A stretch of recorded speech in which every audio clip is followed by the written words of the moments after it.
Kasih karunia dan damai sejahtera dari Allah Bapa kita dan dari anaknya Tuhan Yesus Kristus menyertai kamu sekalian. Amin.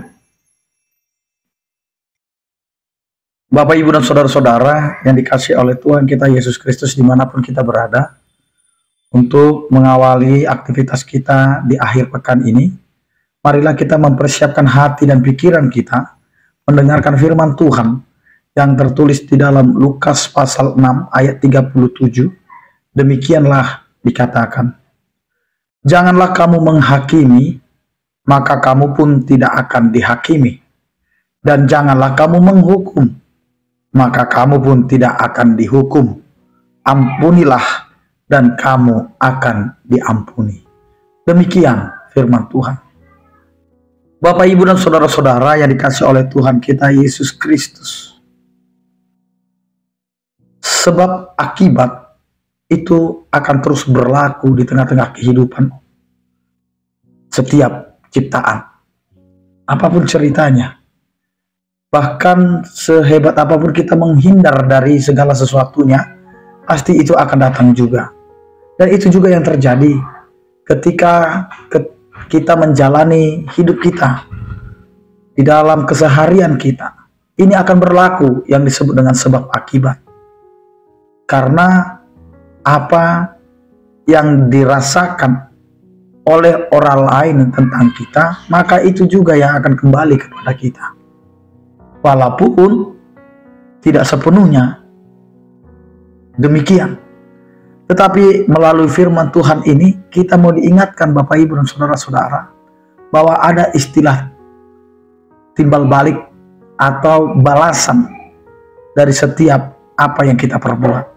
Walaupun tidak semuanya itu akan berlaku seperti yang kita harapkan.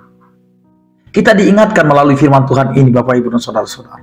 Yang pertama adalah jangan kamu menghakimi, maka kamu tidak akan dihakimi. Ini mengingatkan bagi kita untuk tidak melakukan segala sesuatu dengan ceroboh. Karena kita bukanlah manusia yang adalah menilai orang lain. Kalau kita tidak mau dihakimi, maka jangan menghakimi. Kalau kita tidak mau dihukum, maka jangan menghukum.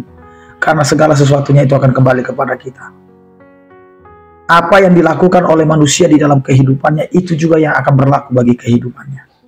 Jika kita mengejek orang lain, maka orang lain akan mengejek kita. Itu adalah hukum alam yang akan berlaku dalam kehidupan. Maka firman Tuhan ini mengingatkan kita supaya itu tidak kembali atau tidak berbalik kepada kita. Maka apa yang bisa kita lakukan? Apa yang perlu kita perbuat? Maka sebagai orang percaya, maka lakukanlah apa yang Tuhan inginkan dalam kehidupan kita. Karena Allah selalu memberikan teladan kasih. Maka hiduplah di dalam kasih.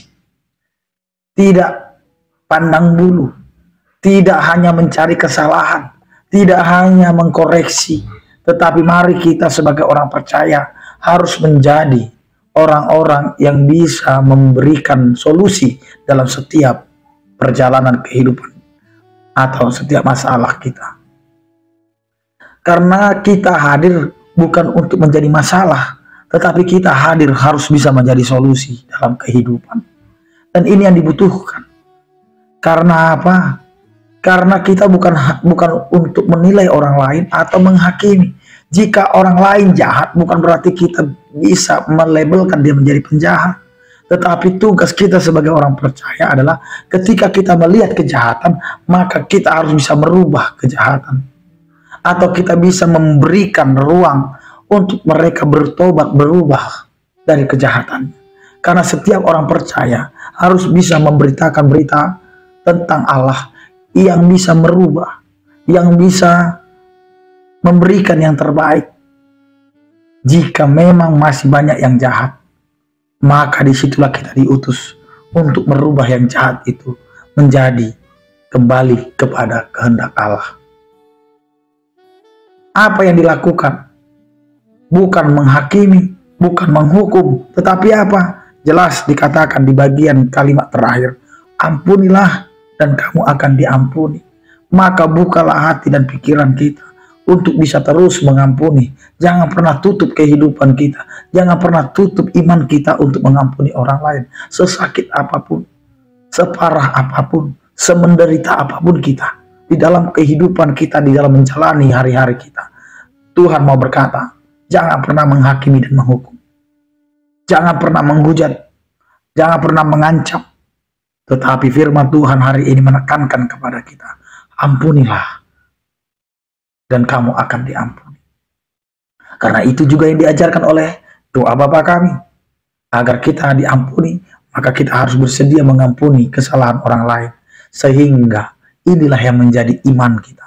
Kalau iman kita berkata kita akan mengampuni orang lain, maka kita juga akan yakin bahwa Allah kita akan mengampuni kita. Amin, kita berdoa. Terima kasih Tuhan, penyertaan kasih setiamu menyertai kehidupan kami, sehingga kami dapat menjalani kehidupan kami sesuai dengan kehendak. Berkatilah kami Tuhan, untuk menjalani kehidupan ini sesuai dengan teladan yang telah Engkau berikan, agar kami hidup di dalam kasih. Berkatilah juga Tuhan setiap orang percaya. Yang sakit Engkau berikan kesembuhan, yang berduka Engkau berikan penghiburan, yang bergumul Engkau berikan penyertaan. Anugerah Tuhan kita Yesus Kristus, kasih setia daripada Allah Bapa dan persekutuan Roh Kudus, itulah yang menyertai kamu sekalian. Amin. Selamat berakhir pekan, tetap menjaga kesehatan, tetap andalkan Tuhan dalam kehidupan kita. Salam sehat, Tuhan Yesus memberkati. Horas.